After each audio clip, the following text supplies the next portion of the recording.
دوستو، اس یونیورس یعنی اس کائنات کی پیدائش کے بعد وقت کے ساتھ ساتھ انسانوں کو انفارمیشن ملتی رہی۔ ماحول میں ہونے والی چینجز سے انسان نے علم حاصل کیا اور اس پہ وقت کے ساتھ ساتھ غور و فکر بھی کرنا شروع کیا، جس کے بعد ایک انسانی ریسرچ نالج سامنے آیا جسے سائنس کہا گیا۔ وقت کے ساتھ ساتھ سائنس نے بہت ترقی کر لی اور اس کی بہت سی برانچز بھی نکل آئی، جن میں سے ایک برانچ فزکس ہے۔ یہ فزیکل سائنس کا ایک بنیادی شعبہ ہے۔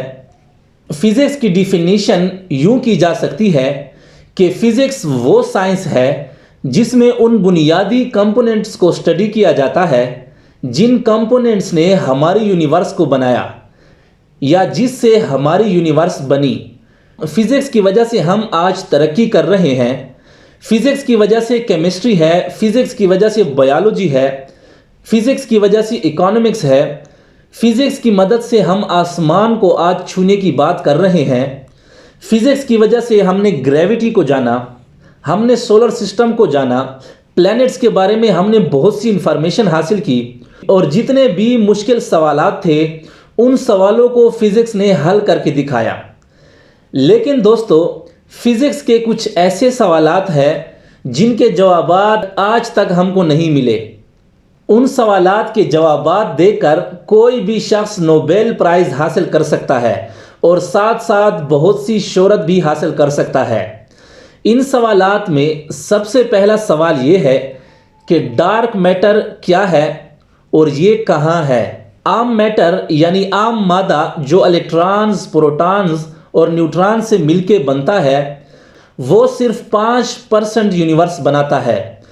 باقی 95% ڈارک میٹر اور ڈارک انرجی کی صورت میں ہے۔ ڈارک میٹر 27% اور ڈارک انرجی 68% ہے۔ اب تک ہم ڈارک میٹر کو ٹھیک طرح سے نہیں جان سکے اور نہ ہی مکمل طور پر سمجھ سکے ہیں۔ دوسرا سوال، ہماری یونیورس یعنی کائنات کی کتنی ڈائمینشنز ہے؟ ہماری موجودہ اسٹڈی کے مطابق 4 ڈائمینشنز ہیں، 3 ڈائمینشن اسپیس کی اور 1 ٹائم کی۔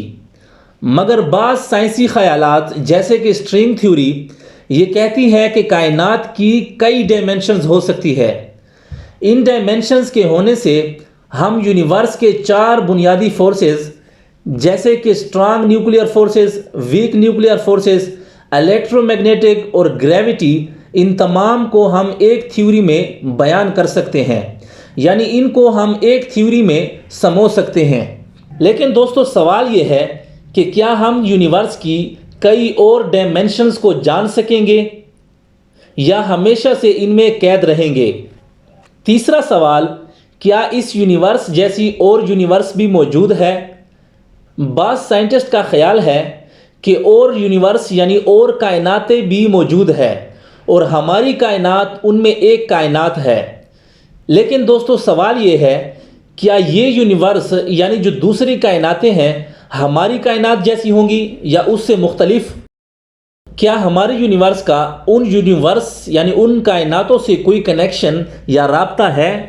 کیا ہم دوسری کائناتوں کے بارے میں ٹھوس ثبوت ڈھونڈ پائیں گے؟ چوتھا سوال، ٹائم کیا ہے یعنی وقت کیا ہے؟ دوستو، ہم ٹائم کو محسوس تو کرتے ہیں، ٹائم گزرتا بھی ہے، کبھی رات آتی ہے تو کبھی دن، لیکن ٹائم جو کہ یونیورس کی ایک اہم خاصیت ہے، اس کی حقیقت کیا ہے؟ ٹائم اصل میں ہے کیا؟ ابھی تک ہم کو اس سوال کا جواب نہیں مل پایا۔ سوال یہ ہے کہ ٹائم ہمیشہ ایک طرف کیوں چلتا ہے، ہمیشہ آگے کی طرف جاتا ہے؟ ٹائم پیچھے یعنی پاسٹ کی طرف نہیں جاتا، اور ہم پریزنٹ سے فیوچر کی طرف کیوں جاتے ہیں؟ پاسٹ کی طرف ہم کیوں نہیں آتے؟ کیا ہم کو ٹائم نے ایک قیدی کی طرح قید کر لیا ہے جو ہمیں صرف آگے کی طرف لے جا رہا ہے؟ دوستو، بگ بینگ تھیوری کے مطابق ٹائم بگ بینگ کے بعد شروع ہوا، اس سے پہلے ٹائم نہیں تھا۔ پانچواں سوال یہ ہے کہ سپیڈ آف لائٹ کی ایک لیمٹ کیوں ہے، یعنی روشنی کی رفتار کی ایک حد کیوں ہے؟ لائٹ کی رفتار 3 لاکھ کلومیٹر پر سیکنڈ کی رفتار سے ٹریول کرتی ہے۔ اس رفتار سے زیادہ کوئی بھی آبجیکٹ جو میس رکھتا ہو سفر نہیں کر سکتا۔ انفارمیشن یعنی معلومات بھی لائٹ کی سپیڈ سے تیز نہیں بھیجی جا سکتی۔ یہ لمٹ آخر کیوں ہے؟ کیا ہم اس لمٹ کو پار کر سکیں گے؟ دوستو، چھٹا سوال، کیا ہم اس یونیورس میں اکیلے ہیں؟ ریسرچ کے مطابق ہمارے یونیورس میں 2 خرب گلیکسیز ہے۔